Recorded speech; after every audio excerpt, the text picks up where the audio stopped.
आसामनि गिबि मन्त्री डॉक्टर हिमन्त बिश्व शर्मानि मुसुखा सावदों। Oham police hide. Oham सरकार go back.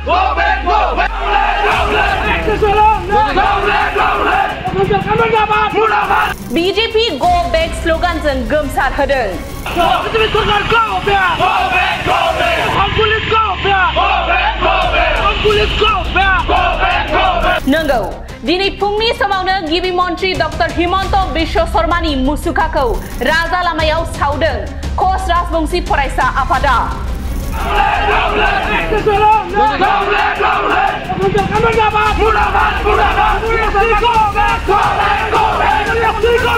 कच राजबंशी फरायसा आफाद एबा आख्रासुआ मैयानि समाव आलादा रायजो खमथापुर आरो एसटी मर्यादा मोननांगौनि दाबिजों धुबुरी जिल्लायाव सोमावसारदोंमोन।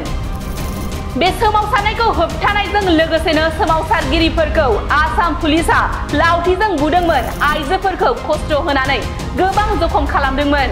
पुलिसनि बेबादि इनाय अनागारै बुनाय जाथायखौ गोख्रों रावजों सोंखारिदों तामुलपुर जिल्ला आख्रासुआ।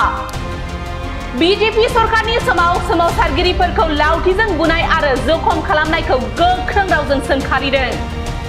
बेनिनो दिनै तामुलपुराव गिबि मन्त्री हिमन्त बिश्व शर्मानि मुसुखाखौ सावो रङियानिफ्राय भुटान फारसे थांनाय लामायाव। लोगोसेनो बीजेपी सरकार गो बेक, आसाम सरकार हाय, आसाम पुलिस मुर्दाबाद, धुबुरी जिल्ला खुंथाय हाय, जोंनो नांगौ एसटी, आख्रासु जिन्दाबाद बायदि स्लोगानजों अख्रां गोमसार होदों तामुलपुर जिल्ला आख्रासुआ। পূব ধুবুৰী জিলা আক্ৰাসুৰ উদ্যোগত যোৱাকালি গোলককুঞ্জত সদৌ কোচ ৰাজবংশী ছাত্ৰ সন্থাই কোচ ৰাজবংশীসকলৰ দীৰ্ঘদিনীয়া দাবী পৃথক কমতাপুৰ আৰু জনজাতিকৰণৰ দাবীত এক প্ৰতিবাদী কাৰ্যসূচী ৰূপায়ণ কৰিছিল। সম্পূৰ্ণ গণতান্ত্ৰিকভাৱে আৰু শান্তিপূৰ্ণভাৱে সেই সমদল ওলোৱা আছিল। কিন্তু অসম চৰকাৰৰ গৃহ বিভাগে অৰ্থাৎ ধুবুৰী এছপিৰ নেতৃত্বত অসম পুলিচে যি সেই শান্তিপূৰ্ণভাৱে সমদল ওলোৱা কোচ ৰাজবংশী ছাত্ৰ সন্থাৰ ওপৰত বৰ্বৰ আক্ৰমণ কৰিলে। সেই আক্ৰমণত বহুত পুৰুষ মহিলা আহত হৈছে, আনকি আমাৰ কেন্দ্ৰীয় সমিতিৰ সভাপতি সম্পাদক আঘাতপ্ৰাপ্ত হৈছে। তাৰ বাবে আমি সদৌ কোচ ৰাজবংশী ছাত্ৰ সন্থাই আজি তামুলপুৰ জিলাৰ আক্ৰাসুৰ অন্তৰ্গত এই তামুলপুৰ জিলাৰ মাজমজিয়াত অসমৰ মুখ্যমন্ত্ৰী মাননীয় হিমন্ত বিশ্ব শৰ্মাৰ প্ৰতিমূৰ্তি দাহ কাৰ্যসূচী ৰূপায়ণ কৰিছোঁ। আৰু এই প্ৰতিমূৰ্তি কাৰ্যসূচী ৰূপায়ণৰ দ্বাৰা আমি অসমৰ মুখ্যমন্ত্ৰী তথা হিমন্ত বিশ্ব শৰ্মা তথা অসম চৰকাৰক সকীয়াই দিব বিচাৰিছোঁ যে অনতি বিলম্বে কোচ ৰাজবংশী ছাত্ৰ সন্থাৰ ওপৰত যি অমানসিক অত্যাচাৰ কালি কৰিলে ধুবুৰী জিলা প্ৰশাসনে তাৰ ওপৰত বিহিত ব্যৱস্থা গ্ৰহণ কৰিব লাগে। লগতে ধুবুৰী জিলা আৰক্ষী অধীক্ষকক অনতি পলমতে নিলম্বন কৰিব লাগে।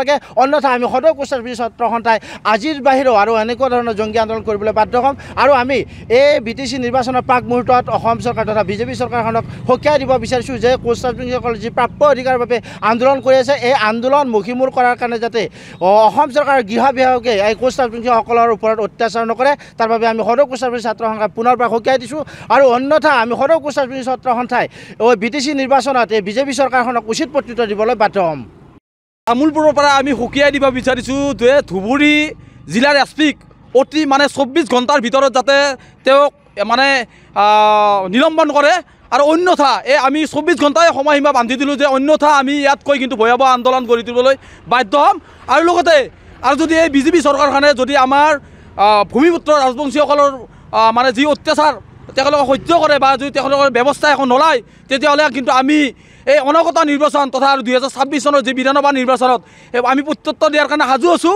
আৰু আমি 24 ঘণ্টাৰ ভিতৰত ধুবুৰী জিলাৰ এছপিক আমি নিলম্বন কৰাৰ কাৰণে আমি সদৌ কোচ ৰাজবংশী ছাত্ৰ সন্থাৰ পৰাই আৰু তামুলপুৰ জিলা ছাত্ৰ সন্থাৰ পৰাই আমি দাবী জনাইছোঁ।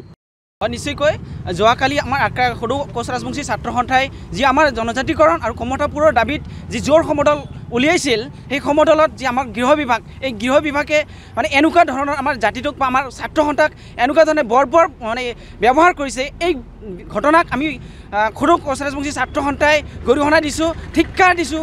অনাগত দিনত যাতে আমাৰ অসম চৰকাৰখনে এনেকুৱা গৃহহীন স্বৈৰতান্ত্ৰিক ব্যৱস্থাক যাতে নলয়, আমাৰ জাতিটোক যি শোষণ নিষ্পাদন কৰিবলৈ আজি উঠি পৰি লাগিছে, ইয়াৰ প্ৰত্যুত্তৰ আমি দিবলৈ কিন্তু আমি সাজু আছোঁ।